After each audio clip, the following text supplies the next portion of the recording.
तो dear student, आज हम लोग पढ़ने वाले हैं sexual reproduction in human beings. और इसमें हम लोग देखे थे क्या कि specific changes in boys and girls during puberty. Puberty के समय में कौन कौन से चेंजेज होते हैं वो देखना है। तो बॉयज के केस में देखा गया है क्या कि बॉयज बॉयज का जो आवाज़ है वो क्रैक होने लगता है। वो मतलब उसका आवाज़ जो है बहुत कर्कश होने लगेगा, बहुत ही ज़्यादा बेसुरा लगेगा। ठीक है, तो समझेंगे क्या कि हाँ ये प्यूबर्टी का एज है। कोई कोई केस में देखा गया है कि बॉयज का आवाज़ क्या हो, सुरीला हो, लेकिन मोस्ट ऑफ द बॉयज के जो आवाज़ होते हैं वो कर्कश होते हैं, भारी होंगे, दहाड़ने वाले होंगे। लेकिन गर्ल्स की आवाज़ जब प्यूबर्टी में क्या प्यूबर्टी के बाद जो गर्ल्स का जो आवाज़ है वो क्या हो जाता है, बहुत ही सॉफ्ट हो जाता है, सुरीला हो जाता है। दूसरा क्या है, जो thick facial hair growth. Thick facial hair growth मतलब देखते क्या है, फेस पे थिक हेयर ग्रोथ होना शुरू हो जाते हैं। सेक्स ऑर्गेन बिकम इनलार्ज और इरेक्ट। बॉयज में सेक्स ऑर्गेन जो होते हैं बिकम इनलार्ज हो जाएंगे और इरेक्ट हो जाएंगे। गर्ल्स की बात करें तो गर्ल्स में देखते क्या है कि ब्रेस्ट साइज क्या हो जाते हैं, वो इंक्रीज कर जाते हैं। फिर मेंस्ट्रुअल साइकिल स्टार्ट हो जाता है। और जो तीसरा जो इसमें देखा गया है क्या कि जो निपल स्किन है वो क्या हो जाते हैं, बिकम डार्क। निपल स्किन जो होते हैं क्या हो जाते हैं, डार्कन हो जाते हैं। फिर देखा गया कि जो प्यूबर्टी का जो एज है बॉयज में या मेल्स में 13 to 14 ईयर्स है, और फीमेल के केस में क्या है 10 to 12 ईयर है। टेस्टोस्टेरोन जो हार्मोन है, सेक्स हार्मोन, मेल में है जो सेकेंडरी सेक्सुअल कैरेक्टर, और जो भी बॉयज में जो कैरेक्टर चेंज हो रहे हैं प्यूबर्टी के टाइम में वो उसके लिए रिस्पॉन्सिबल है। फीमेल में क्या है, एस्ट्रोजन है और प्रोजेस्टेरोन है। ये फीमेल के केस में जो भी सेकेंडरी सेक्सुअल कैरेक्टर आ रहे हैं, जैसे मेंस्ट्रुअल साइकिल का स्टार्ट होना, ब्रेस्ट साइज इंक्रीज होना, निपल स्किन का डार्कनिंग होना, ये सभी किसके कारण है, ये दोनों हार्मोन एस्ट्रोजन और प्रोजेस्टेरोन के कारण है। दूसरा क्या है, जो मेल जो सेक्स सेल प्रोड्यूस करते हैं उसको क्या बोलते हैं, स्पर्म बोलते हैं। और फीमेल जो प्रोड्यूस करते हैं उसको क्या बोलते हैं, एग और ओवा बोलते हैं। तो ये दोनों फ्यूज करने के बाद क्या बनाते हैं, जाइगोट बनाते हैं। और जाइगोट आगे चल के क्या जो डिवाइड करेंगे और डिफरेंशिएशन होगा तो क्या बनेगा, एम्ब्रियो बनेगा। और एम्ब्रियो आगे चल के डेवलपमेंट होकर फीटस का फॉर्मेशन करते हैं। तो ये रही बात स्पेसिफिक चेंजेज की। अब हम लोग देखते हैं कि मेल रिप्रोडक्टिव सिस्टम की बात करते हैं। तो इसमें देखते क्या है, मेल रिप्रोडक्टिव सिस्टम में देखते क्या है कि वहाँ पे क्या है कि अलग अलग चीज है।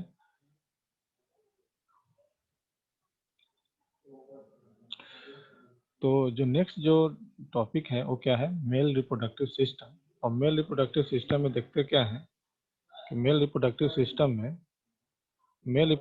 में देखते क्या है कि यहाँ पे मेल रिप्रोडक्टिव सिस्टम में देखते क्या है,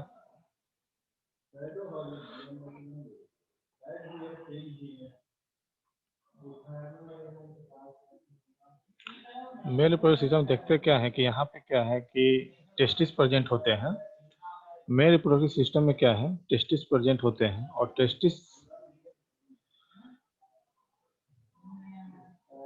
टेस्टिस जो होते हैं कहाँ होते हैं, स्क्रोटम में प्रेजेंट होते हैं। मेल रिप्रोडक्टिव सिस्टम में क्या प्रेजेंट होते हैं, टेस्टिस प्रेजेंट होते हैं। और टेस्टिस के बाद क्या प्रेजेंट,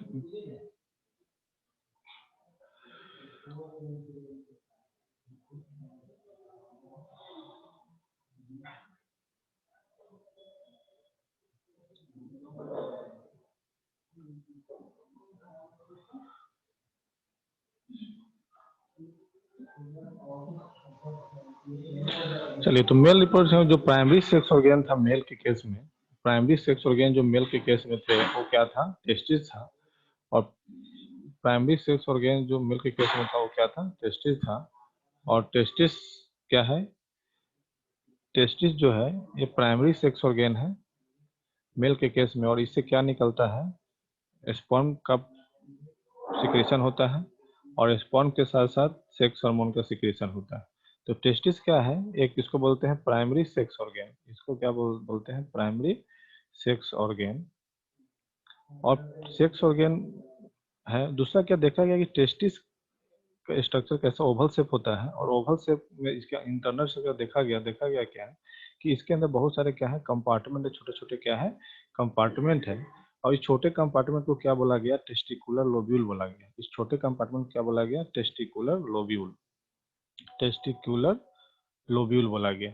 अब टेस्टिकुलर लोब्यूल के अंदर में एक टेस्ट 1 से 3 क्या है, सेमनीफेरस ट्यूब्यूल है, सेमनीफेरस ट्यूब्यूल है, सेमनीफेरस ट्यूब्यूल है। अब सेमनीफेरस ट्यूब्यूल के जब स्ट्रक्चर जब देखिएगा, इस तरह का ट्यूब है, इसको हम क्या सेमनीफेरस ट्यूब्यूल बोलते हैं। इसके अंदर में क्या है, मेल जर्म सेल प्रेजेंट होते हैं। इसके अंदर में क्या है, मेल जर्म सेल प्रेजेंट होते हैं। और मेल जर्म सेल में जब क्या होगा, जब मियोसिस होगा, इसके अंदर जब क्या होता है, मियोसिस होता है, मियोसिस होगा तो क्या बनेगा, हैप्लॉइड स्पर्म का फॉर्मेशन होगा। तो इस तरीके से स्पर्म का फॉर्मेशन करता है। दूसरा क्या, जब इसके बाहर में वाला जो सेल है उसको क्या बोलते हैं, लेडिक सेल बोलते हैं। और लेडिक सेल से क्या निकलता है, लेडिक सेल से क्या निकलता है, एंड्रोजन, या इसको हम क्या बोलते हैं, टेस्टोस्टेरोन निकलता है, टेस्टोस्टेरोन निकलता है, जो सेकेंडरी सेक्सुअल कैरेक्टर के लिए रिस्पॉन्सिबल होता है।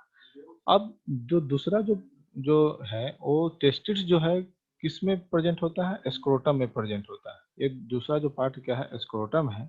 और ये क्या है, small pouch that contain testis, small bag like structure है जिसमें टेस्टिस प्रेजेंट होता है। इसका टेम्परेचर 2 से 2.5 डिग्री सेल्सियस कम होता है। देखा गया कि नॉर्मल बॉडी टेम्परेचर कितना होता है, नॉर्मल बॉडी टेम्परेचर जो है कितना होता है, 37 डिग्री सेल्सियस होता है। बॉडी टेम्परेचर कितना होता है, 37 डिग्री सेल्सियस होता है। लेकिन जब स्क्रोटम का टेम्परेचर देखिएगा कितना होता है, 35 डिग्री सेल्सियस, या इसको बोलते हैं 34.5 डिग्री सेल्सियस होता है। ऐसा क्यों होता है, क्योंकि लो टेम्परेचर पे ही क्या होता है, स्पर्म क्या होते हैं, प्रोड्यूस होते हैं, उनका प्रोडक्शन अच्छा होता है, स्पर्म का जो क्वांटिटी है वो मेंटेन रहता है। फिर दूसरा जो बात करें कि टेस्टिस के जस्ट बगल में जो एक मोटा सा जो ये लेयर है, जो मोटा सा डक्ट है, इसको हम क्या बोलते हैं, एपिडाइडमिस बोलते हैं। ये जो स्ट्रक्चर है क्या है, एपिडाइडमिस का है। और एपिडाइडमिस क्या होता है, एक क्वाइल ट्यूब होते हैं, एक coil tube like structure firmly attach to the testis. और टेस्टिस से क्या होते हैं, फर्मली अटैच होते हैं। दूसरा काम क्या है, it serve as a store house of the sperm. Sperm में क्या होता है, स्टोर हाउस की तरह काम करता है स्पर्म के लिए। मतलब स्पर्म को कलेक्ट करने का काम कौन करता है, एपिडाइडमिस करता है। और एपिडाइडमिस में ही क्या होते हैं, sperm become mature and develop motility. और मोटिलिटी में क्या, मोटिलिटी जो डेवलप होता है और मेच्योरेशन जो होता है कहाँ पे होता है, एपिडाइडमिस में ही होता है। तो ये रही बात किसकी, टेस्टिस की बात रही और स्क्रोटम की बात रही। अब स्क्रोटम की बात देखते हैं, भास्ट डिफरेंस की बात देखते हैं। भास्ट डिफरेंस में देखते क्या है, जो नेक्स्ट जो इसका जो टॉपिक है वो क्या है, भास्ट डिफरेंस है, उसके बारे में देख लेते हैं।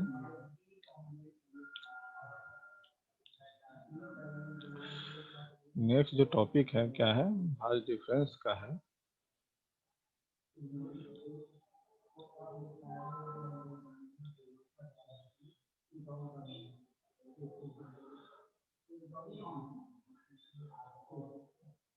नेक्स्ट जो टॉपिक है आपका क्या है, भास्ट डिफरेंस का है, जो तीसरे स्लाइड में है।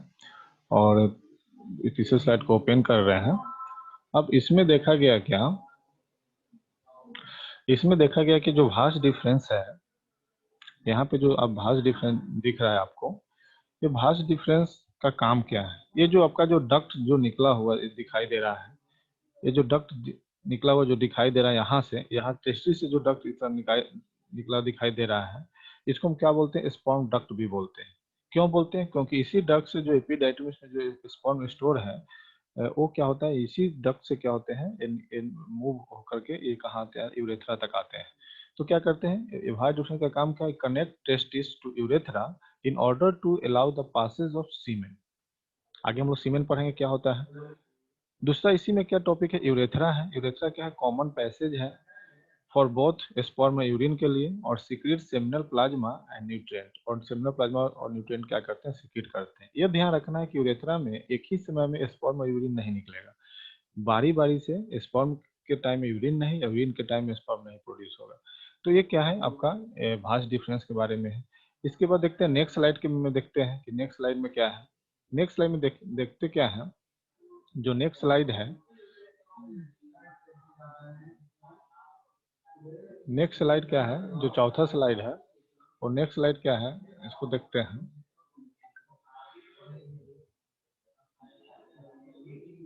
एसेसरी ग्लैंड, एसेसरी ग्लैंड जो नेक्स्ट जो टॉपिक क्या है, एसेसरी ग्लैंड है। वो सभी डक्ट के बारे में हम लोग यूरेथ्रा तक देख लिए थे। अब देख रहे हैं क्या, एसेसरी, एसेसरी एसेसरी ग्लैंड। अब एसेसरी ग्लैंड की बात करें, एसेसरी ग्लैंड की बात करें, एसेसरी ग्लैंड की बात करते हैं तो देखते क्या है कि इसमें मेनली 3 ग्लैंड है। सेमिनल वेजाइकल, सेमिनल वेजाइकल है, सेमिनल वेजाइकल है। दूसरा क्या है, प्रोस्टेट ग्लैंड है, प्रोस्टेट प्रोस्टेट ग्लैंड है। और तीसरा क्या है, bulbo urethral gland, bulbo urethral gland, bulbo urethral gland. अब तीनों ग्लैंड से क्या होते हैं, मिल्की फ्लूइड निकलता है। तो मिल्की फ्लूइड को हम क्या बोलते हैं, सेमिनल प्लाज्मा बोलते हैं। और सेमिनल जो मिल्की फ्लूइड है उसको क्या बोलते हैं, सेमिनल प्लाज्मा या सेमिनल फ्लूइड बोलते हैं। और सेमिनल प्लाज्मा के अंदर क्या क्या होते हैं, तो इसमें देखते क्या है, फ्रुक्टोज होते हैं।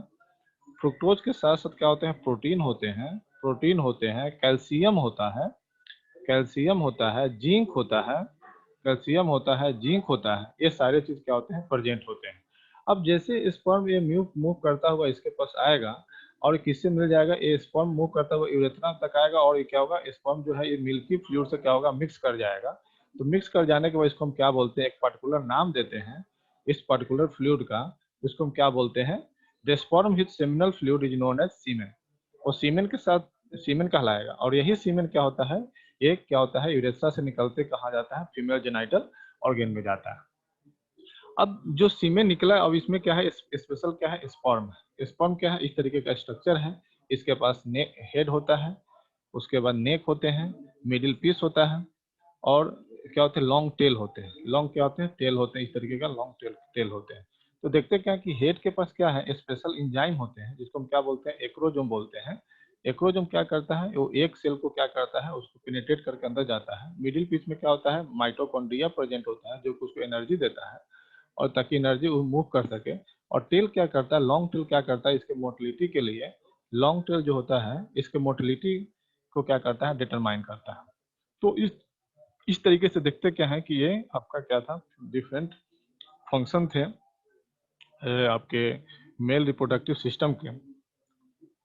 अब हम बात करते हैं, अब हम बात करते हैं नेक्स्ट जो आपका जो है फीमेल रिप्रोडक्टिव ऑर्गन की।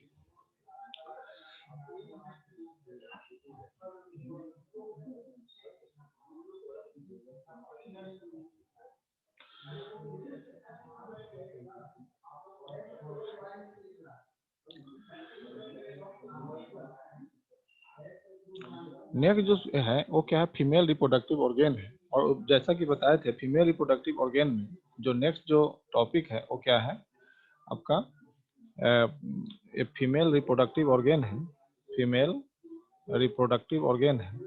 और फीमेल रिप्रोडक्टिव ऑर्गन में देखते क्या है कि इसका जो प्राइमरी सेक्स ऑर्गन है वो क्या है, ओवरी है। प्राइमरी सेक्स ऑर्गन क्या है, ओवरीज है। और पेयर ऑफ ओवरीज क्या है, ओवल से ओवरी क्या है, फीमेल के अंदर प्रेजेंट है, प्राइमरी सेक्स ऑर्गन। अब इस ओवरी से क्या निकलता है, तो एक तो ओवा निकलता है जिसको हम गेमेट्स बोलते हैं। और दूसरा क्या है, इससे प्रोजेस्टेरॉन, प्रोजेस्टेरॉन एंड एस्ट्रोजन, ये दो चीज क्या होते हैं, प्रोड्यूस होते हैं जो फीमेल के अंदर सेकेंडरी सेक्सुअल कैरेक्टर के लिए रिस्पॉन्सिबल होते हैं। फिर ये ध्यान रखना है कि जब जब बिफोर प्यूबर्टी, जब जो गर्ल चाइल्ड जब जन्म लेती हैं, जब गर्ल चाइल्ड जन्म लेती हैं तो उनके ओवरी में मिलियंस ऑफ जो ओवा है वो इमेच्योर स्टेज में रहते हैं। ये मिलियंस क्या होते हैं, थाउजेंड बोलिए, थाउजेंड ऑफ ओवा, मिलियंस नहीं बोलिए, थाउजेंड ऑफ ओवा, थाउजेंड ऑफ ओवा जो होते हैं इमेच्योर स्टेज में रहते हैं। और जैसे प्यूबर्टी अटेंड कर लेते हैं तो हर मंथ में एक ओवा मैच्योर होके उसके ओवरी से रिलीज होगा। अब बात करें ओवरी के जस्ट, ओवरी से एक को रिसीव करने के लिए इसके पास क्या है, क्या जुड़ा हुआ है, ओविडक्ट जुड़ा हुआ है। ओविडक्ट में क्या, एक फिंगर लाइक जो स्ट्रक्चर, इसको हम क्या बोलते हैं, फिम्बरी बोलते हैं।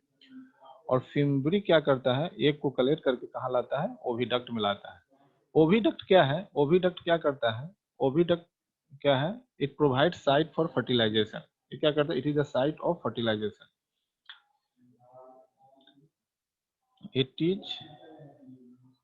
It is the site of, it is the site of fertilization. ये फर्टिलाइजेशन का क्या है, जगह है जहाँ पे क्या होता है, फर्टिलाइजेशन होता है।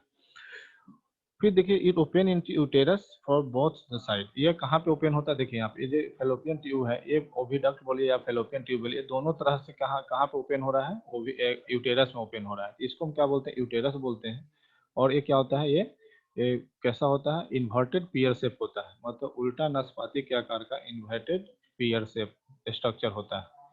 अब इन्वर्टेड पियर शेप जो स्ट्रक्चर है, इसके अंदर देखते क्या है कि एक मस्कुलर लेयर है, ये मस्कुलर लेयर है। ये लेयर क्या होता है, ये बच्चे को नरिशमेंट के लिए जरूरी होता है। जब जब कभी एक फर्टिलाइज नहीं हुआ तो ये जो लेयर है ये ब्रेक डाउन होकर के ये इस रास्ते से, वेजाइना के रास्ते से बाहर होते हैं। इसको क्या बोलते हैं, ब्लीडिंग प्रोसेस बोलते हैं। और ये क्या कहलाता है, मेंस्ट्रुअल साइकिल कहलाता है। ये एवरी 28 डे पे क्या होता है, रिपीट होता है और 2 से 8 दिन तक चलता है। तो ये रही बात क्या, इसके फीमेल रिप्रोडक्टिव सिस्टम की। दूसरा क्या इसके अंदर क्या है, सर्विक्स है। सर्विक्स क्या होता है, लोअर और narrower portion of the uterus. ये जो है, ये जो नैरोअर पोर्शन है और लोअर जो पार्ट है यूटेरस का, उसको हम क्या बोलते हैं, सर्विक्स बोलते हैं। और जो बर्थ केनाल जो है, इसको हम वेजाइना को क्या बोलते हैं, it serve as a birth canal. इसको हम क्या बोलते हैं, बर्थ केनाल की तरह बोलते हैं, ठीक है। और ये क्या करता है, बस सर्विक्स क्या करता है, ये सर्विक्स इस पर्टिकुलर यूटेरस को कहाँ ओपन करता है, वेजाइना से ओपन, वेजाइना में आकर के ओपन करता है। और वेजाइना के रास्ते से ही बच्चे का क्या होता है, जन्म होता है। इसलिए क्या बोला जाता है, बर्थ केनाल बोला जाता है।